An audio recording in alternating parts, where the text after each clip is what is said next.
Zap Crypto, c'est tous les jours, toute l'actu crypto au même endroit. Bienvenue chez vous les zappeurs et zappeuses. Bonsoir la cryptosphère, on se retrouve pour le dernier zap de la semaine et on débute direct avec notre Fear and Greed Index côté crypto qui se trouve à 58, toujours dans la zone de grid. Du côté des marchés US, on est également toujours dans l'extrême grid à 76. Bon alors aujourd'hui à vue d'œil, il me semble que le zap ne devrait pas être trop long, donc je vais prendre le temps de parler de quelques trucs, comme la chaîne Kudak de Theo Leung. Je sais pas si vous le connaissez. En tout cas, il a sorti une nouvelle émission qui s'appelle Pimp My Brand.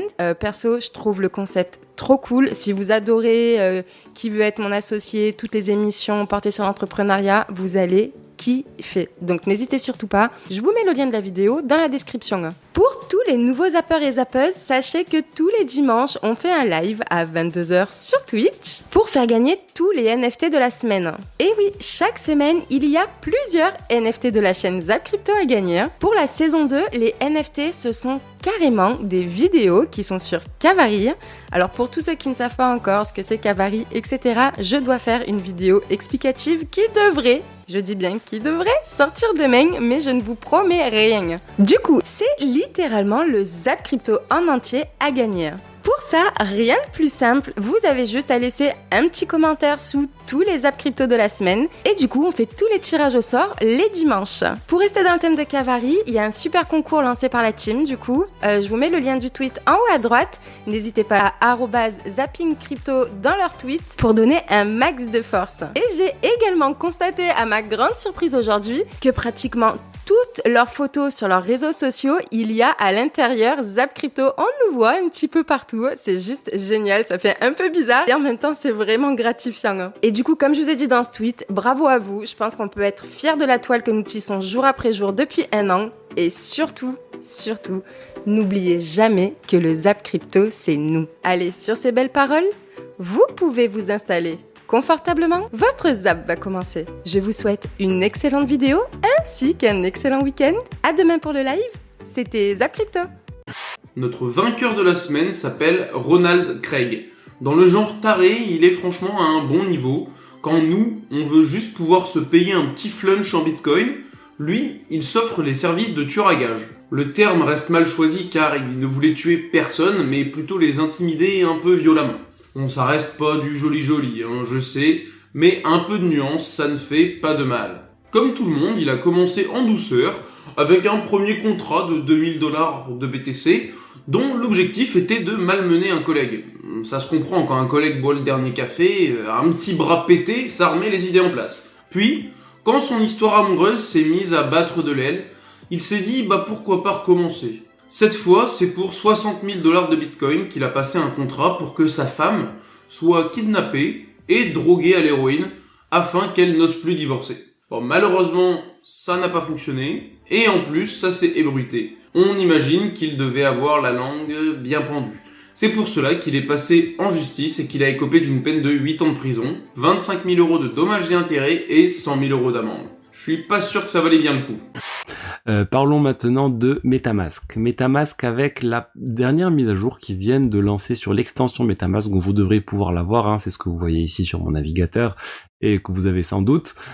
C'était pour répondre à toutes les questions autour de la gestion des données personnelles par MetaMask. Il y a eu un scandale il y a quelques semaines, quelques mois, comme quoi MetaMask collectait l'adresse IP de vos adresses, collectait aussi tous les wallets que vous utilisiez et associait l'adresse IP de chaque wallet, et du coup potentiellement si quelqu'un vient demander à Consensus, la maison mère de MetaMask, qui est derrière tel wallet, Consensus a les moyens de dire c'est telle adresse IP, et ensuite avec l'adresse IP, avec le fournisseur d'accès, on a moyen de remonter à l'identité de la personne.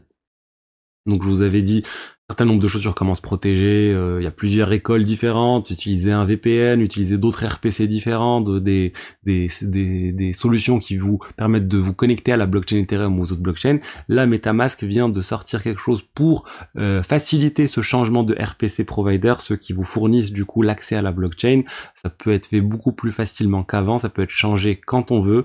Ils ont aussi activé ou désactivé, rajouté la possibilité d'activer ou désactiver certaines fonctions parce que certaines fonctions en fait entraînent un appel vers des systèmes tiers tels que CoinGecko, Etherscan pour obtenir le prix de certains tokens, etc. Et ça aussi, ça entraîne une fuite de votre adresse IP vers d'autres partenaires externes du site. Donc à chacun de choisir en fait son degré de confidentialité qu'il souhaite mettre sur son adresse IP, à chacun de prendre ses précautions. En tout cas, soyez vigilants. J'ai donc demandé aux gens qui regardaient ma vidéo d'écrire en commentaire les 3 raisons pour lesquelles ils utilisaient le plus les plateformes d'exchange. Et il y a eu globalement 2 grosses familles de raisons. Premièrement, tout ce qui est achat, vente de crypto-monnaies, DCA, achat automatique et trading. C'est pourquoi j'ai fait une première vidéo Décentralisez-vous dans laquelle je présente plein d'outils qui permettent de le faire de façon totalement décentralisée entre votre clé privée et la blockchain sans avoir à déposer vos fonds et vos crypto-monnaies sur une plateforme d'échange. Et dans cette vidéo, je vais vous montrer des outils pour substituer à la deuxième grande famille des besoins que vous avez manifestés dans cette première vidéo, c'est le produit Earn. C'est-à-dire que beaucoup d'entre vous expliquent utiliser une plateforme d'échange pour générer des intérêts sur leur crypto-monnaie. Alors évidemment, on ne peut pas tout substituer. Évidemment, il y a des produits plus ou moins risqués. Mais aujourd'hui, dans cette vidéo, on va voir comment fonctionne le stacking. On va voir qu'il y a différents stackings. En tout cas, il y a du stacking réel, du stacking on-chain sur la blockchain et des moyens de générer des intérêts sur la blockchain, mais en prenant un peu plus de risques, en passant sur des smart contracts. Et pour finir, on va voir très rapidement un exemple de protocole de finance décentralisée qui vous permet de prêter de la crypto-monnaie directement sur la blockchain. Alors ici, je vous ai sélectionné 10 livres. Ces 10 livres sont mes favoris. S'ils ne figurent pas, c'est que soit ils sont pas dans mes favoris, soit c'est parce que je les ai pas lus. Et j'ai préféré, et pour rendre ça attractif et logique, j'ai divisé ces livres en 3 catégories, à savoir les livres historiques. Qu'est-ce que j'appelle les livres historiques ? J'appelle les livres historiques, donc des livres sur des traders connus, un petit peu des livres qu'on doit avoir sur notre chevet et qu'il serait assez étrange de ne pas avoir si on souhaite évidemment faire du trading notre métier. Alors, le premier, c'est Mémoire d'un spéculateur de Edwin Lefebvre. C'est un classique du classique. Il doit être lu et relu parce que c'est du pur bonheur. Donc c'est vraiment un spéculateur. Au début de la spéculation, il n'y avait même pas encore d'analyse graphique, c'était encore de l'observation. C'est vraiment super intéressant, un petit peu son parcours, comment il a gagné et perdu de nombreuses fois des grosses sommes. Vraiment un plaisir de lire ce livre. Donc c'est à la fois enrichissant culturellement parlant, mais ça se lit aussi très très bien, sans trop de technicité. Je recommande avec grand plaisir. Aujourd'hui, la seule solution pour ne plus être créancier d'une banque commerciale, c'est de convertir l'argent de ses comptes bancaires en monnaie fiduciaire, c'est-à-dire en pièces et billets. Le problème, c'est que les transactions dans un tel cas de figure ne peuvent plus être tracées, d'où l'instauration d'une CBDC. C'est d'ailleurs exactement ce que mettait en exergue le Forum de Davos dans son étude publiée en janvier, au travers de ce tableau. Le problème, c'est qu'avec la fin du cash et l'instauration d'une telle monnaie, il serait, dans les faits, pratiquement impossible de s'extraire du monde bancaire qui deviendrait de facto un monopole de l'État. Ça mène donc tout droit au deuxième risque, qui est sans aucun doute le plus important pour de nombreuses personnes, la confidentialité et le respect de la vie privée. Et là, pas besoin de tergiverser, puisque qui mieux que les responsables des banques centrales pour démontrer leur souci du respect de la vie privée. We seek to ensure high standards of privacy for digital euro users, but full anonymity, such as offered by cash, does not appear a viable option in my opinion. It would contravene other public policy objectives, such as ensuring compliance with anti-money laundering rules and combating the financing of terrorism. And it would also make it virtually impossible to limit the use of the digital euro as a form of investment, for example via holding limits, for which identities of users need to be known. Ce qui est sûr, c'est que la mise en application d'un tel instrument est susceptible de permettre aux autorités de connaître avec un très haut niveau de fiabilité l'ensemble de nos habitudes quotidiennes. La grande idée est de contrôler l'économie avec précision, l'objectif étant d'éviter l'évasion fiscale et pourquoi pas instaurer un crypto-impôt, éviter la falsification de billets, réduire les activités illégales et contrôler, voire même orienter, la consommation des individus. Autant le dire, l'outil rêvé d'un régime totalitaire. Toutes les transactions seraient donc tracées en l'absence totale de confidentialité, les gouvernements seraient directement en lien avec nos finances personnelles et connaîtraient notre mode de vie, pouvant l'influencer par la même occasion, tout en appliquant un impôt supplémentaire pour toute épargne jugée comme étant excédentaire afin de pousser à la consommation et à l'accroissement des dépenses pour ainsi stimuler l'économie. La Finlande, qui va être le premier pays européen à accueillir un euro, un stablecoin, créé par une société finlandaise, où chaque euro sera backé, bien sûr. Enfin, chaque euro donc la stable, sera backé 1 pour 1 dans une institution financière, une banque européenne. Ça, c'est quand même pas mal. C'est cool, c'est un début. Je trouve que c'est une bonne nouvelle. Alors, je sais que les gens sont pas trop pour les cryptos d'État, mais en vrai, ça fait partie du jeu et je trouve que c'est plutôt bien que la Finlande s'y mette et les autres pays européens vont suivre petit à petit, je pense, par la suite. De Kobayashi Letter qui nous dit donc les licenciements 2023 depuis un mois. PayPal 7%, FedEx 10%, Rivian 6%, IBM 3900, Spotify 6%, Microsoft 10 000, Google 12 000, Amazon 18 000, Goldman Sachs 8%. Donc ça pique. Donc là tu me posais la question, mais Faufi, avec tous ces chômages dans le secteur tech ou de chômage en général, comment ça se fait que le chômage il diminue? Ah ben c'est une bonne question, parce que si derrière tu licencies mais que tu as beaucoup de création d'emplois, bah la balance finalement et des licenciements ils valent rien si tu veux. Donc c'est la bonne question qu'on se pose et on se régale. Voilà. On va peut-être aller voir sur Trading Economics, on aura peut-être ici, voilà, tout d'un coup. 3,4%, 517 000 jobs ajoutés à l'économie. Vous voyez que, et ça c'est important, le salaire horaire n'augmente pas. Il reste, il est au consensus, on va dire. Le forecast également. En fait, il diminue. Le précédent était de 0,4. Le consensus, donc ce que les analystes prévoyaient, était de 0,3, et on est effectivement à 0,3. Par rapport au yearly average hourly earnings, c'est-à-dire les salaires horaires également. Et ça, c'est plutôt une bonne chose aussi. Ça veut dire pas de spirale des salaires. Ça veut dire, globalement, l'économie se porte plutôt bien sur fond de, on n'augmente pas les salaires quand même. Donc du coup, il y aura pas de spirale de l'inflation de ce côté-là. Par contre, le gros gadin de la semaine, c'est encore Orpea. La Caisse des dépôts va sans doute prendre le contrôle de la maison de retraite. Maintenant, il va y avoir une recapitalisation massive et donc le titre s'est effondré et vaut entre 3 € et 3,20 €. Je vous rappelle qu'on a fait un plus haut sur un an à 41 €. Donc c'est la descente aux enfers pour Orpea avec une recapitalisation massive, ce qui va entraîner une dilution énorme pour les actionnaires existants et donc des pertes potentielles exceptionnelles. Le dossier est vraiment très très compliqué. Une semaine qui a été très importante dans le sens où on a eu le taux qui ont été donnés, on a surtout eu le discours de Powell qui somme toute était plutôt positif, dans lequel on a eu vraiment des bonnes informations. Oui, on a relevé les taux, donc on a un DXY qui repasse à la hausse avec une augmentation en tout cas des chiffres hier qui ont été vraiment très positifs aussi sur le marché de l'emploi. Donc c'est vraiment bon, ça veut dire que l'économie américaine montre qu'il y a une partie de résilience qui est quand même assez forte, qui est pas non plus parfaite, on va pas aller là-dessus, mais l'idée de la notion de soft landing qui a jamais été possible, en tout cas qui a toujours été espérée mais jamais mise en place, commence à avoir une connotation de potentielle réalité. Et ça, c'est quelque chose qui n'a pas forcément été pricé, qui commence à arriver dans les mentalités en se disant, bah ouais, le soft landing peut-être arriver parce que on est quand même dans quelque chose qui est différent dans la notion d'économie. On a, oui, une crise géopolitique, mais n'oublions pas que la crise géopolitique, elle est principalement en Europe.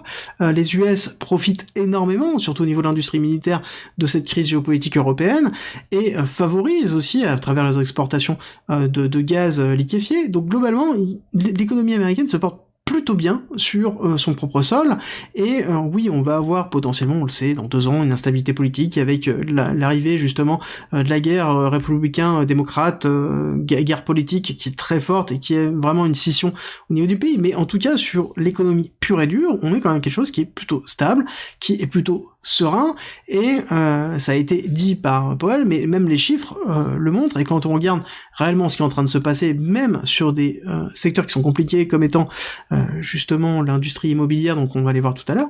On peut maintenant passer sur le graphe de 3 semaines pour le Bitcoin, et ce qui est intéressant de ce côté, vu que c'est un intervalle qu'on n'utilise pas souvent, eh bien vous pouvez voir quelque chose qui se produit en ce moment même et qui est extrêmement rare. Alors, tout d'abord, vous pouvez voir que l'apparence du RSI, donc ouais, le RSI est en mauve ici, vous avez la moyenne mobile du RSI qui est en rouge, et vous pouvez voir qu'en général, lorsqu'on casse ceci à la hausse, en combinaison avec certaines autres choses que je vais vous montrer un petit peu plus tard, eh bien ça tend à être extrêmement impactant pour le Bitcoin.